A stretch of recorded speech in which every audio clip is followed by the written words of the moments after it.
Assalamualaikum warahmatullahi wabarakatuh. Anak-anak kumaha daramang? Dina dinten ayeuna ibu bade ngajelaskeun materi ngeunaan biantara. Biantara ieu teh mangrupa bab kahiji atau bab pertama di kelas 9 semester 1.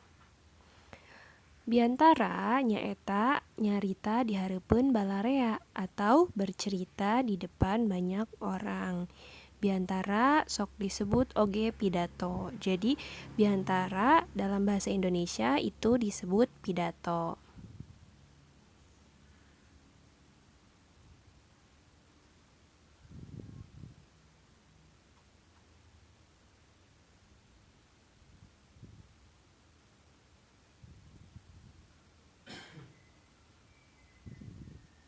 Struktur atau bagian-bagian biantara. Secara umum dibagi tilu, anu kahiji bubuka, kadua eusi, katilu panutup. Nah, di bubuka aya salam bubuka, nyaeta biasana Assalamualaikum warahmatullahi wabarakatuh. Anu kadua puji syukur ka Allah Subhanahu wa taala. Biasana kalimatna hayu urang panjatkeun puji syukur ka Allah Subhanahu wa taala kitu nya. Anu katilu aya sholawat jeung salam dihaturkeun ka Nabi Muhammad sallallahu alaihi wasallam. Anu kaopat anu dipika hormat. Biasana disebatkeun anu dipika hormat anu dongkap aya saha wae. Misal anu dipika hormat Bapak Kepala Sekolah, Bapak Ibu Guru, jeung rerencangan sadaya. Gitu.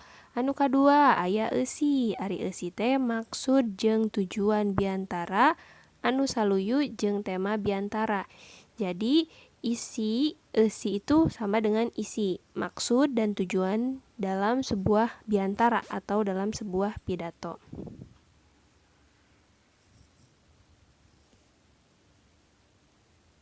Anu katilu aya panutup. Panutup nyaeta ringkesan biantara.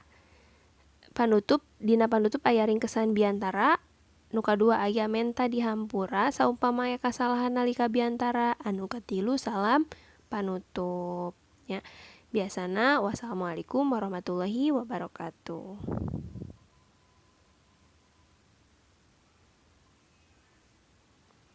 Anu salajengna aya rupa-rupa biantara atau jenis-jenis biantara.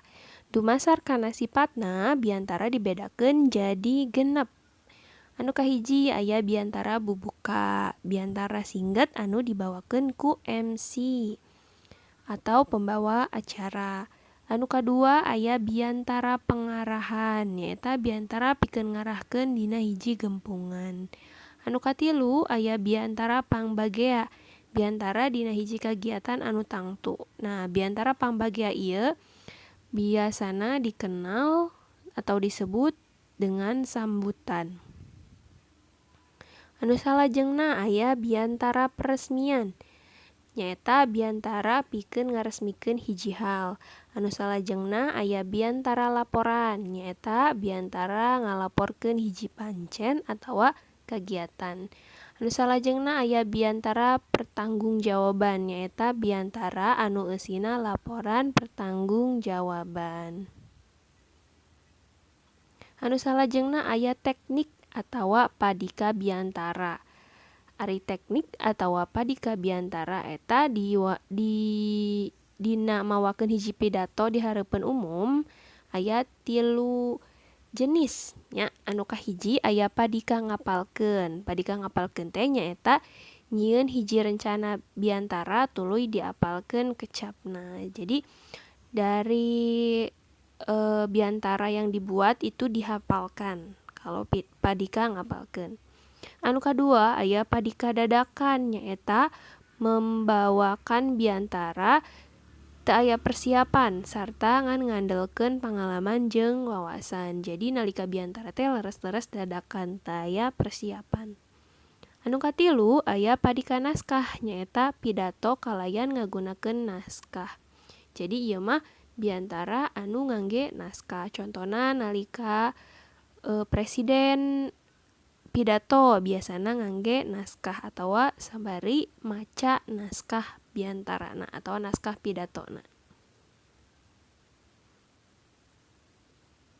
Salajengna aya hal-hal anu diperhatikeun dina biantara. Anu kahiji aya vokal atau sora kudu bentes atau bahasa Indonesiana jelas. Jadi nalika urang biantara atau ketika kita berpidato itu harus menggunakan suara yang jelas. Anu kadua aya lentong jeung wirahma mernah. Lentong jeung wirahma mernah teh nyaeta nada suara yang enak didengar. Anu katilu kudu nyunda. Lamun biantara nyaeta pidato make bahasa Sunda, ku kituna urang kudu nyunda. Anu kaopat henteu teugeg atawa dialeu-aleu teuing. Jadi nalika biantara tong gancang teuing, tong laun teuing. Jadi tidak boleh terlalu cepat atau terlalu dilambat-lambatkan. Harus pas ya. Yang kelima, anu kalima aya pangaweruh jembar. Tahu banyak pengetahuan. Anu kagenep pinter ngareka basa. Jadi pintar merangkai bahasa. Anu katujuh nyaeta miboga rasa humor. Jadi mempunyai rasa humor supaya dalam biantara, dalam pidato tidak terlalu monoton. Nah, tos beres sakitu materina, ayeuna aya pancen. Pancena nyaeta baca jeung tulis materi anu tadi tos dijelaskeun dina buku masing-masing. Tuluy buku catatanna difotokeun, hasil fotona dikirim di grup WA Bahasa Sunda. Tuh, tekeng hilap dina buku catatan atau dalam buku kalian ditulis nami, kelas, sareng nomor absen.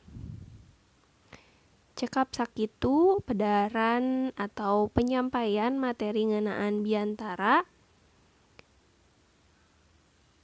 Tepang deui ke dina pancen salajengna. Wassalamualaikum warahmatullahi wabarakatuh.